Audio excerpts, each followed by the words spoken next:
Hi everyone, welcome back to The Drawing Life. I am your host Ian, and today we are going to talk a little bit about prologues and epilogues. What are they and what do they do? Now, before I begin, I just want to say that if you don't want to miss any future videos, click that subscribe button and we'll notify you whenever we upload a new video, which is Monday and Thursday. And I do writing videos on Monday and drawing videos on Thursday, so stay tuned for that.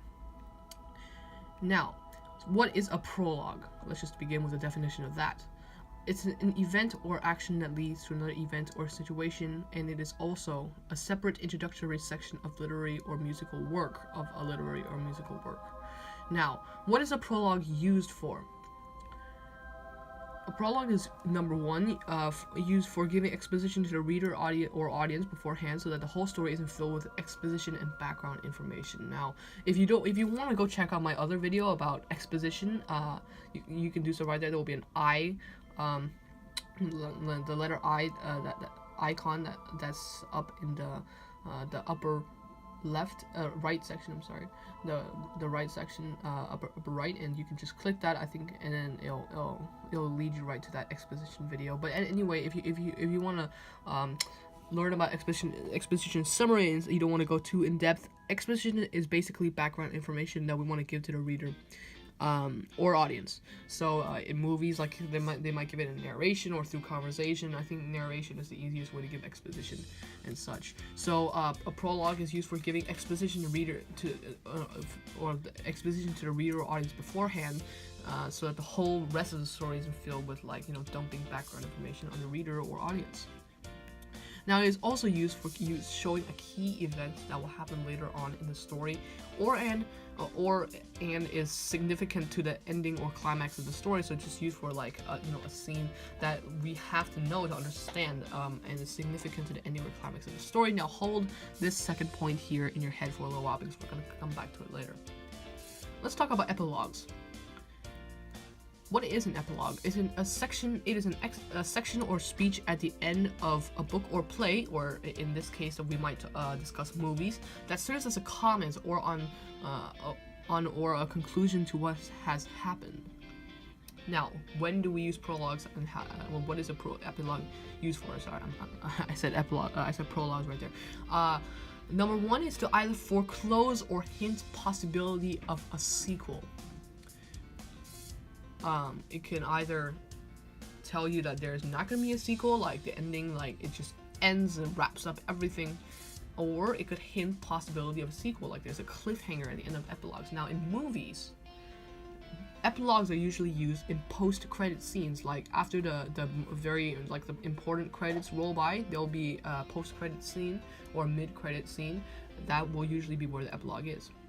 Now let's move on to the second point, to reveal the final fate of the characters. What happens to this character? Sometimes I'd like to say that it would be the side characters, like something that happened, like let's say in a movie, 2 dinosaurs flew away in an attack, and then the rest of the story revolves around the other main characters. But at the epilogue, we'll find out what happened to those 2 dinosaurs that flew away.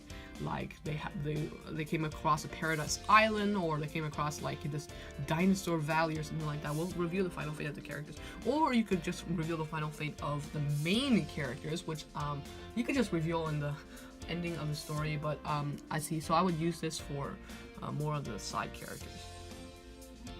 Now, I'm going to talk a little bit about examples and prologues in movies. So we're going to stick to movies for today, because that's a little bit easier, because not everybody might have read books on these topics. Movies are a little bit more popular. So let's start with one of my favorite fantasy movies of all time, The Hobbit: Desolation of Smaug.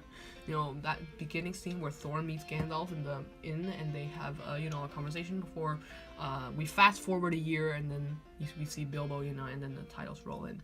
So that's sort of like a prologue scene, right? Then let's find another one. That's in Finding Nemo. Now, this is a completely sad but very powerful opening segment. Finding Nemo opens with Marlin and Coral inspecting their eggs until a barracuda attacks, killing Coral and all the eggs except one. And then the titles roll in. So it's very, very sad but very powerful prologue. Now, let's talk about examples of epilogues in movies, usually post-credit scenes. Spider-Man Homecoming, you know, Vulture, that scene where Vulture meets with another inmate in a prison, but refuses to give Spider-Man's identity away. Then we come to another one, Kingsman Secret Service. I haven't actually watched this movie, but I know what happens in the post-credit scenes because I've read about it. Well, to my understanding, Eggsy arrives at a pub where a gang is meeting with his dad, and it is implied that he starts a fight and later will probably win. Now, let's talk about the tip. Remember when I said to hold that second thought in your head for a little while? This is when you're going to need it. I'm going to talk about that key event that is significant to the ending of the story. Some choose to show a scene in the beginning of the story that will appear later in the climax or ending. You know those really intense scenes in the beginning of the movie, then everything cuts to black and you get a big 3 months ago. This happened, we go backwards, and then we slowly build up to what happened on that really intense scene. So it's not really a scene in the beginning that we need to see it to understand it, but we might also want to use this technique and turn it into our advantage if we use a scene, a really intense scene that's already in the story, and then we're like, well, what is happening here? Then we go 3 months ago, and then everything builds up, and it's, oh, so that's what happened, and then that builds up to really cool. It's a really great way of hooking readers or audience, whether you're writing a book or a graphic novel or filming a movie. And I think that is it. Thank you for watching today's short video on epilogues and prologues. I really hope it helped you. Subscribe for more videos every Monday and Thursday.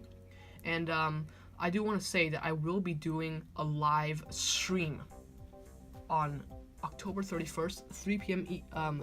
Eastern Standard Time. You're going to have to figure out what that means in your own time zone. But that's 3 p.m. Eastern Time Zone, which is the Eastern on the United States. I'm going to be doing this on YouTube, so anybody can join.